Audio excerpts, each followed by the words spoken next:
Gabriel García Márquez. Crónica de una muerte anunciada. El día en que lo iban a matar, Santiago Nassar se levantó a las 5:3:12 de la mañana para esperar el buque en que llegaba el obispo. Había soñado que atravesaba un bosque de higuerones donde caía una llovizna tierna, y por un instante fue feliz en el sueño, pero al despertarse sintió por completo salpicado de cagada de pájaros. Siempre soñaba con árboles, me dijo Plácida Linero, su madre, evocando 27 años después los pormenores de aquel lunes ingrato. La semana anterior había soñado que iba solo en un avión de papel de estaño que volaba sin tropezar por entre los almendros, me dijo. Tenía una reputación muy bien ganada de intérprete certera de los sueños ajenos, siempre que se los contaran en ayunas, pero no había advertido ningún augurio aciago en esos dos sueños de su hijo, ni en los otros sueños con árboles que él le había contado en las mañanas que precedieron a su muerte. Tampoco Santiago Nassar reconoció el presagio. Había dormido poco y mal, sin quitarse la ropa, y despertó con dolor de cabeza y con un sedimento de estribo de cobre en el paladar, y los interpretó como estragos naturales de la parranda de bodas que se había prolongado hasta después de la medianoche. Más aún, las muchas personas que encontró desde que salió de su casa a las 6:05 hasta que fue destazado como un cerdo una hora después, lo recordaban un poco soñoliento pero de buen humor, y a todos les comentó de un modo casual que era un día muy hermoso. Nadie estaba seguro de si se refería al estado del tiempo. Muchos coincidían en el recuerdo de que era una mañana radiante con una brisa de mar que llegaba a través de los platanales, como era de pensar que lo fuera en un buen febrero de aquella época. Pero la mayoría estaba de acuerdo en que era un tiempo fúnebre, con un cielo turbio y bajo y un denso olor de aguas dormidas, y que en el instante de la desgracia estaba cayendo una llovizna menuda como la que había visto Santiago Nassar en el bosque del sueño. Yo estaba reponiéndome de la parranda de la boda en el regazo apostólico de María Alejandrina Cervantes, y apenas si desperté con el alboroto de las campanas tocando a rebato, porque pensé que las habían soltado en honor del obispo. Santiago Nassar se puso un pantalón y una camisa de lino blanco, ambas piezas sin almidón, iguales a las que se había puesto el día anterior para la boda. Era un atuendo de ocasión. De no haber sido por la llegada del obispo se habría puesto el vestido de caqui y las botas de montar con que se iba los lunes a El Divino Rostro, la hacienda de ganado que heredó de su padre, y que él administraba con muy buen juicio aunque sin mucha fortuna. En el monte llevaba al cinto una 357 Magnum, cuyas balas blindadas, según él decía, podían partir un caballo por la cintura. En época de perdices llevaba también sus aperos de cetrería. En el armario tenía además un rifle 30-06 Mannlicher-Gnauer, un rifle 300 Holland Magnum, un 22 Hornet con mira telescópica de 2 poderes, y una Winchester de repetición. Siempre dormía como durmió su padre. Con el arma escondida dentro de la funda de la almohada, pero antes de abandonar la casa aquel día le sacó los proyectiles y la puso en la gaveta de la mesa de noche. Nunca la dejaba cargada, me dijo su madre. Yo lo sabía, y sabía además que guardaba las armas en un lugar y escondía la munición en otro lugar muy apartado, de modo que nadie cediera ni por casualidad a la tentación de cargarlas dentro de la casa. Era una costumbre sabia impuesta por su padre desde una mañana en que una sirvienta sacudió la almohada para quitarle la funda, y la pistola se disparó al chocar contra el suelo, y la bala desbarató el armario del cuarto, atravesó la pared de la sala, pasó con un estruendo de guerra por el comedor de la casa vecina y convirtió en polvo de yeso a un santo de tamaño natural en el altar mayor de la iglesia, al otro extremo de la plaza. Santiago Nassar, que entonces era muy niño, no olvidó nunca la lección de aquel percance. La última imagen que su madre tenía de él era la de su paso fugaz por el dormitorio. La había despertado cuando trataba de encontrar a tientas una aspirina en el botiquín del baño, y ella encendió la luz y lo vio aparecer en la puerta con el vaso de agua en la mano, como había de recordarlo para siempre. Santiago Nassar le contó entonces el sueño, pero ella no les puso atención a los árboles. Todos los sueños con pájaros son de buena salud, dijo. Lo vio desde la misma hamaca y en la misma posición en que la encontré postrada por las últimas luces de la vejez, cuando volví a este pueblo olvidado tratando de recomponer con tantas astillas dispersas el espejo roto de la memoria. Apenas si distinguía las formas a plena luz, y tenía hojas medicinales en las sienes para el dolor de cabeza eterno que le dejó su hijo la última vez que pasó por el dormitorio. Estaba de costado, agarrada a las pitas del cabezal de la hamaca para tratar de incorporarse, y había en la penumbra el olor de bautisterio que me había sorprendido la mañana del crimen. Apenas aparecí en el vano. De la puerta me confundió con el recuerdo de Santiago Nassar. Ahí estaba, me dijo. Tenía el vestido de lino blanco lavado con agua sola, porque era de piel tan delicada que no soportaba el ruido del almidón. Estuvo un largo rato sentada en la hamaca, masticando pepas de cardamina, hasta que se le pasó la ilusión de que el hijo había vuelto. Entonces suspiró, fue el hombre de mi vida. Yo lo sé en su memoria. Había cumplido 21 años la última semana de enero, y era esbelto y pálido, y tenía los párpados árabes y los cabellos rizados de su padre. Era el hijo único de un matrimonio de conveniencia que no tuvo un solo instante de felicidad, pero él parecía feliz con su padre hasta que éste murió de repente, 3 años antes, y siguió pareciéndolo con la madre solitaria hasta el lunes de su muerte. De ella heredó el instinto. De su padre aprendió desde muy niño el dominio de las armas de fuego, el amor por los caballos y la maestranza de las aves de presas altas, pero de él aprendió también las buenas artes del valor y la prudencia. Hablaban en árabe entre ellos, pero no delante de Plácida Linero para que no se sintiera excluida. Nunca se les vio armados en el pueblo, y la única vez que trajeron sus halcones amaestrados fue para hacer una demostración de altanería en un bazar de caridad. La muerte de su padre lo había forzado a abandonar los estudios al término de la escuela secundaria, para hacerse cargo de la hacienda familiar. Por sus méritos propios, Santiago Nassar era alegre y pacífico, y de corazón fácil. El día en que lo iban a matar, su madre creyó que él se había equivocado de fecha cuando lo vio vestido de blanco. Le recordé que era lunes, me dijo. Pero él le explicó que se había vestido de pontifical por si tenía ocasión de besarle el anillo al obispo. Ella no dio ninguna muestra de interés. Ni siquiera se bajará del buque, le dijo. Echará una bendición de compromiso, como siempre, y se irá por donde vino. Odia a este pueblo. Santiago Nassar sabía que era cierto, pero los fastos de la iglesia le causaban una fascinación irresistible. Es como el zinc, me había dicho alguna vez. A su madre, en cambio, lo único que le interesaba de la llegada del obispo era que el hijo no se fuera a mojar en la lluvia, pues lo había oído estornudar mientras dormía. Le aconsejó que llevara un paraguas, pero él le hizo un signo de adiós con la mano y salió del cuarto. Fue la última vez que lo vio. Victoria Guzmán, la cocinera, estaba segura de que no había llovido aquel día, ni en todo el mes de febrero. Al contrario, me dijo cuando vine a verla, poco antes de su muerte. El sol calentó más temprano que en agosto. Estaba descuartizando 3 conejos para el almuerzo, rodeada de perros acezantes, cuando Santiago Nassar entró en la cocina. Siempre se levantaba con cara de mala noche, recordaba sin amor Victoria Guzmán. Divina Flor, su hija, que apenas empezaba a florecer, le sirvió a Santiago Nassar un tazón de café cerrero con un chorro de alcohol de caña, como todos los lunes, para ayudarlo a sobrellevar la carga de la noche anterior. La cocina enorme, con el cuchicheo de la lumbre y las gallinas dormidas en las perchas, tenía una respiración sigilosa. Santiago Nassar masticó otra aspirina y se sentó a beber a sorbos lentos el tazón de café, pensando despacio, sin apartar la vista de las 2 mujeres que destripaban los conejos en la hornilla. A pesar de la edad, Victoria Guzmán se conservaba entera. La niña, todavía un poco montaraz, parecía sofocada por el ímpetu de sus glándulas.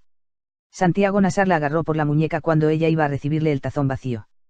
Ya estás en tiempo de desbravar, le dijo. Victoria Guzmán le mostró el cuchillo ensangrentado. Suéltala, Blanco, le ordenó en serio. De esa agua no beberás mientras yo esté viva. Había sido seducida por Ibrahim Nassar en la plenitud de la adolescencia. La había amado en secreto varios años en los establos de la hacienda, y la llevó a servir en su casa cuando se le acabó el afecto. Divina Flor, que era hija de un marido más reciente, se sabía destinada a la cama furtiva de Santiago Nassar, y esa idea le causaba una ansiedad prematura. No ha vuelto a nacer otro hombre como ese, me dijo, gorda y mustia, y rodeada por los hijos de otros amores. Era idéntico a su padre, le replicó. Victoria Guzmán. Un mierda. Pero no pudo eludir una rápida ráfaga de espanto al recordar el horror de Santiago Nassar cuando ella arrancó de cuajo las entrañas de un conejo y les tiró a los perros el tripajo humeante. No seas bárbara, le dijo él. Imagínate que fuera un ser humano. Victoria Guzmán necesitó casi 20 años para entender que un hombre acostumbrado a matar animales inermes expresara de pronto semejante horror. Dios santo, exclamó asustada, de modo que todo aquello fue una revelación. Sin embargo, tenía tantas rabias atrasadas la mañana del crimen, que siguió cebando a los perros con las vísceras de los otros conejos, solo por amargarle el desayuno a Santiago Nassar. En esas estaban cuando el pueblo entero despertó con el bramido estremecedor del buque de vapor en que llegaba el obispo. La casa era un antiguo depósito de 2 pisos, con paredes de tablones vastos y un techo de zinc de 2 aguas, sobre el cual velaban los gallinazos por los desperdicios del puerto. Había sido construido en los tiempos en que el río era tan servicial que muchas barcazas de mar, e inclusive algunos barcos de altura, se aventuraban hasta aquí a través de las ciénagas del estuario. Cuando vino Ibrahim Nassar con los últimos árabes, al término de las guerras civiles, ya no llegaban los barcos de mar debido a las mudanzas del río, y el depósito estaba en desuso. Ibrahim Nassar lo compró a cualquier precio para poner una tienda de importación que nunca puso, y solo cuando se iba a casar lo convirtió en una casa para vivir. En la planta baja abrió un salón que servía para todo, y construyó en el fondo una caballeriza para 4 animales, los cuartos de servicio, y tina cocina de hacienda con ventanas hacia el puerto por donde entraba a toda hora la pestilencia de las aguas. Lo único que dejó intacto en el salón fue la escalera en espiral rescatada de algún naufragio.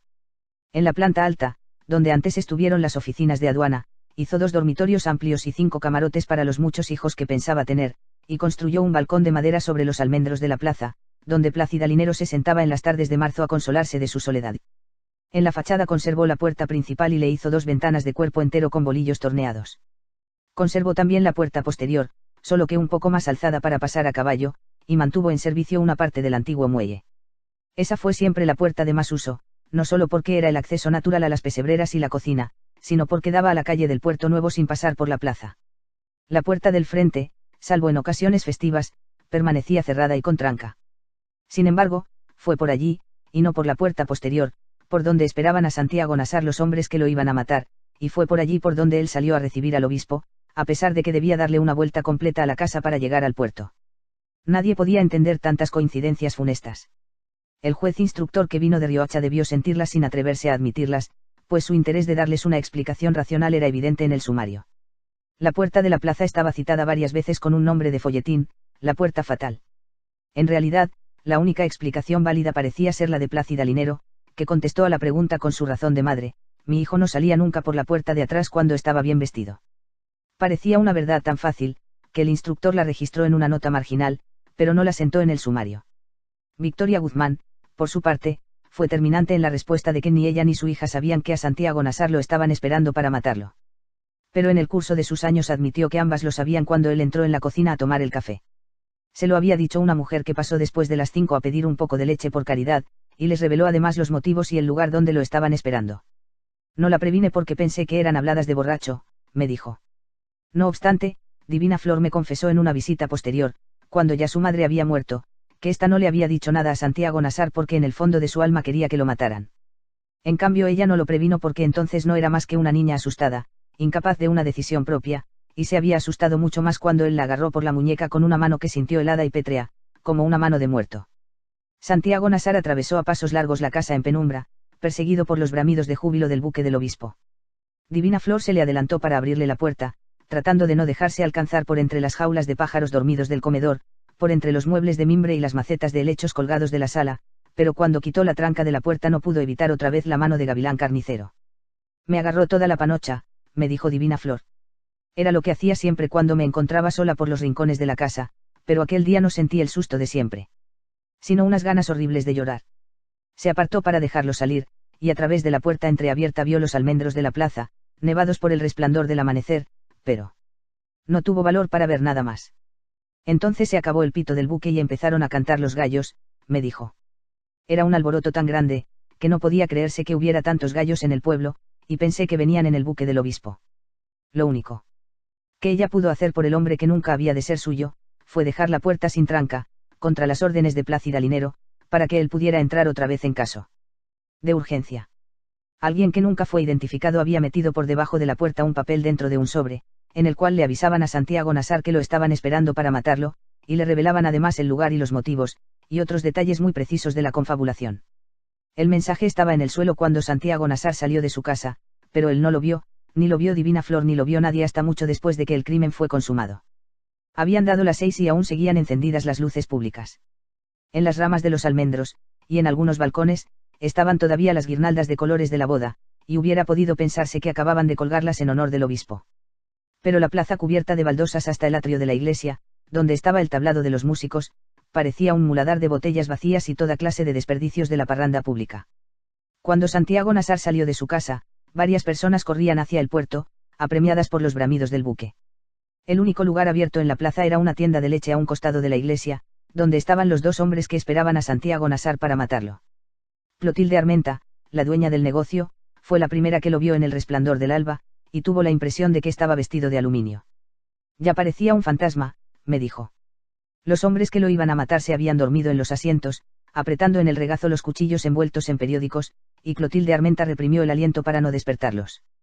Eran gemelos, Pedro y Pablo Vicario. Tenían 24 años, y se parecían tanto que costaba trabajo distinguirlos. Eran de catadura espesa pero de buena índole, decía el sumario. Yo, que los conocía desde la escuela primaria, hubiera escrito lo mismo. Esa mañana llevaban todavía los vestidos de paño oscuro de la boda, demasiado gruesos y formales para el Caribe, y tenían el aspecto devastado por tantas horas de mala vida, pero habían cumplido con el deber de afeitarse. Aunque no habían dejado de beber desde la víspera de la parranda, ya no estaban borrachos al cabo de 3 días, sino que parecían sonámbulos desvelados. Se habían dormido con las primeras auras del amanecer, después de casi 3 horas de espera en la tienda de Clotilde Armenta, y aquel era su primer sueño desde el viernes. Apenas si habían despertado con el primer bramido del buque, pero el instinto los despertó por completo cuando Santiago Nassar salió de su casa. Ambos agarraron entonces el rollo de periódicos, y Pedro Vicario empezó a levantarse. Por el amor de Dios, murmuró Clotilde Armenta. Déllenlo para después, aunque sea por respeto al señor obispo. Fue un soplo del Espíritu Santo, repetía ella a menudo. En efecto, había sido una ocurrencia providencial, pero de una virtud momentánea.